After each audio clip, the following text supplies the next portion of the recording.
पिछले दिन नाव से बनारस के 84 घाटों की अद्भुत यात्रा करने के बाद अगली सुबह हमने सबसे पहले श्री काशी विश्वनाथ मंदिर में बाबा के दर्शन किए। सुबह सुबह मंदिर का माहौल भक्तों की जय जयकार, घंटियों की गूंज और हर हर महादेव के उद्घोष से पूरी तरह शिवमय हो चुका था। सौभाग्य से हमें बाबा के विशेष दर्शन करने का अवसर भी मिला, जिसने इस यात्रा को और भी यादगार बना दिया। अफसोस, मंदिर के अंदर वीडियो रिकॉर्डिंग की अनुमति नहीं थी, इसलिए उस अनुभव को कैमरे में कैद तो नहीं कर पाए, लेकिन उसकी यादें हमेशा हमारे साथ रहेंगी। तो काशी महाकाल जी के दर्शन कर चुके हैं, अब हम जा रहे हैं सारनाथ की तरफ और आसपास जितने और इलाके वो भी घूमेंगे। तो देखते हैं, आप सभी को दिखाते हैं। मैं ज़्यादा बोल नहीं पा रहा हूँ, बट जितना होगा नरेशन के थ्रू आप सभी को दिखाता रहूँगा। निकलते हैं। बालों की मेरी ऐसी तैसी हो गई भाई। ले रहे हैं भाई, ले रहे हैं सेल्फी ले।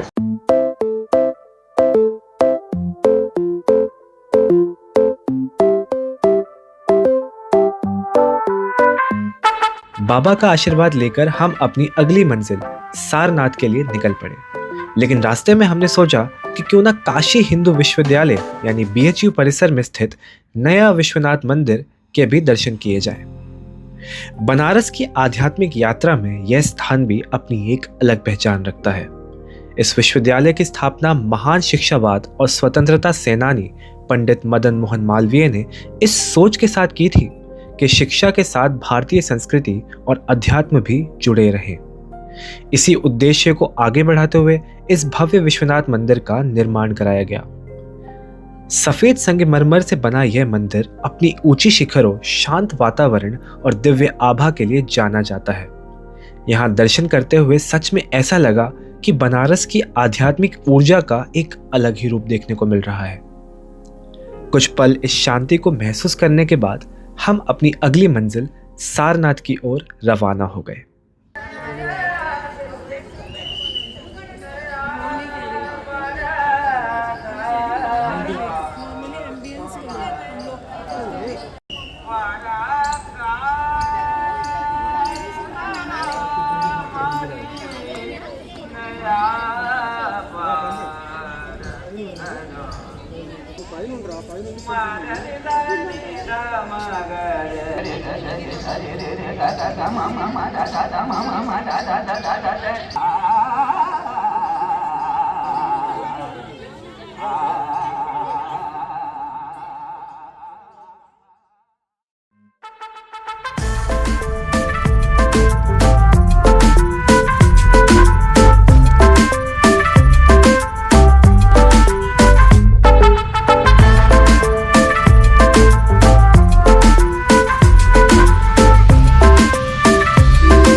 वाराणसी की भागदौड़ और आध्यात्मिक माहौल के बाद अब हम पहुंच चुके थे सारनाथ। यहाँ का वातावरण शहर की भीड़ से बिल्कुल अलग, शांत, हरियाली से भरा और सुकून देने वाला है।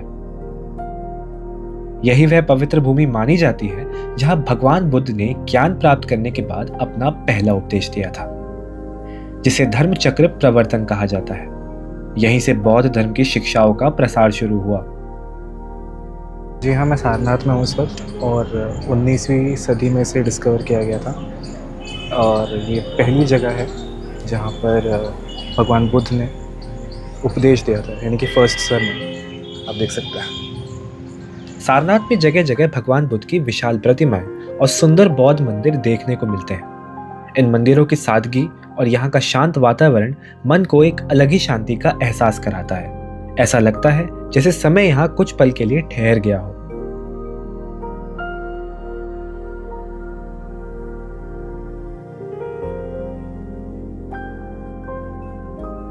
यहाँ स्थापित भगवान बुद्ध की लगभग 80 फीट ऊंची भव्य प्रतिमा दूर से ही श्रद्धालुओं का ध्यान अपनी ओर खींच लेती है। शांत मुद्रा में विराजमान यह प्रतिमा बुद्ध के करुणा, शांति और अहिंसा के संदेश का प्रतीक मानी जाती है। सारनाथ का नाम भी अपने आप में एक खास महत्व रखता है। माना जाता है कि सारनाथ का अर्थ है हिरणों के स्वामी, क्योंकि प्राचीन समय में यह स्थान मृगदाव यानी डियर पार्क के नाम से प्रसिद्ध था, जहां हिरणों के झुंड विचरण किया करते थे।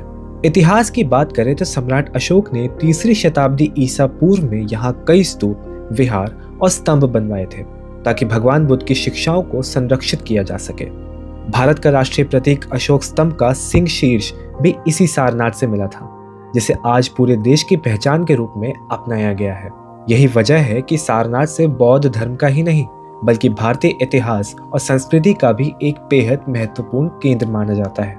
इसके बाद हम पहुंचे चौखंडी स्तूप, जो सारनाथ के सबसे प्रसिद्ध ऐतिहासिक स्मारकों में से एक है।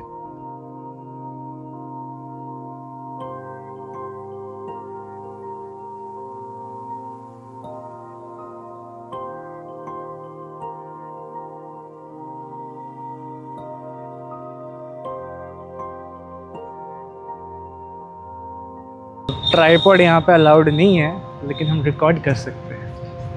ये है चौखंडी स्तूप। ये वो जगह है जहाँ पे बुद्ध भगवान ने अपने 5 डिसिपल से पहली बार मीटिंग करी थी, पहली बार मिले थे उनसे, एंड बाद में जाके उन्हें ज्ञान भी दिया था। तो ये कुछ ऐसा दिखता है।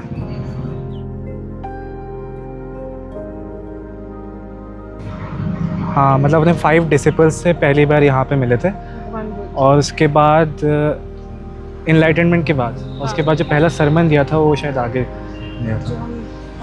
तो काफ़ी पुराना स्ट्रक्चर है ये। ओवर द वर्ल्ड जो आप बुद्धिस्ट स्ट्रक्चर्स देखते हैं उनका ऑलमोस्ट कुछ ऐसा ही पैटर्न रहता है। ऐसा भी यार बड़ा कॉन्ट्रास्टी सा आ रहा है, लाइक सन ऊपर है ना, अच्छा रिकॉर्ड नहीं हो रहा, कोई बात नहीं। और भी कुछ है, वो गुप्ता पीरियड के नाम होता है, बाकी ना वो ये अंदर था शायद, ये निकाला गया था आर्कियोलॉजिकल सर्वे में निकाला है उसके रेट करके ना। माना जाता है कि यहीं पर भगवान बुद्ध की अपने 5 पुराने साथियों से पहली मुलाकात हुई थी, जिनके सामने उन्होंने आगे चलकर अपना पहला उपदेश दिया। तो ये जो स्ट्रक्चर आप मेरे पीछे अभी इस वक्त देख रहे हैं, इसे 4th से 6th सेंचुरी CE में बनाया गया था। राजा टोडरमल के बेटे गोवर्धन ने बनवाए थे। सदियों पुराना यह स्तूप आज भी इतिहास की इन यादों को अपने भीतर समेटे खड़ा है। यहाँ खड़े होकर सिर्फ एक स्मारक नहीं बल्कि भारतीय इतिहास और बौद्ध संस्कृति के एक महत्वपूर्ण अध्याय को महसूस किया जा सकता है।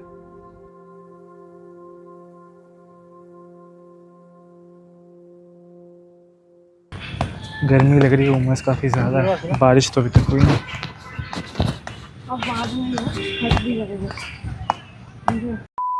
सारनाथ की शांत वादियों में पूरा दिन बिताने के बाद अब बारी थी वाराणसी के सबसे दिव्य अनुभव की।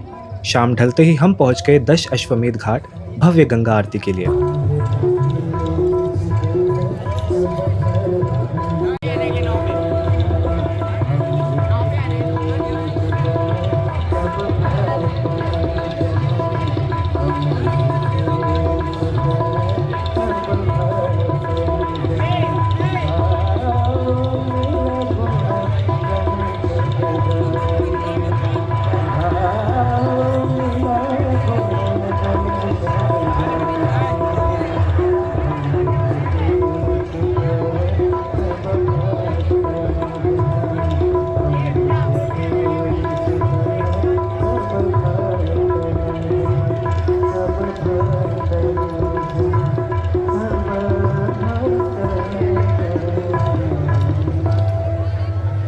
इसी के साथ वाराणसी की यह सुंदर यात्रा यही समाप्त होती है।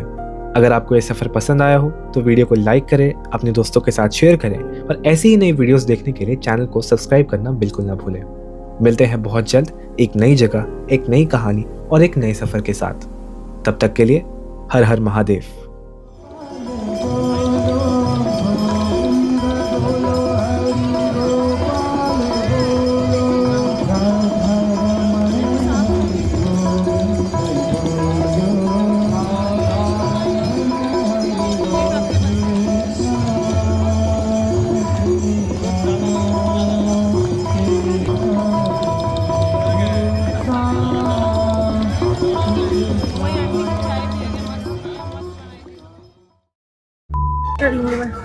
भाई बहन। अच्छा अच्छा, चलिए। पापा कौन है? तुम हो पापा? बहनिया को फोटो लेना होता है टाइम है। बहनिया बहुत फोटो लेती हो तुम। फोकस।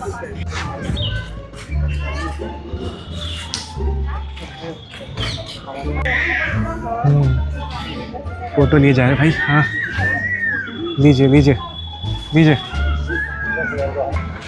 पेड़ पौधे हैं लेकिन गर्मी बहुत ज़्यादा है भाई, हद से ज़्यादा गर्मी इस टाइम 11 जुलाई।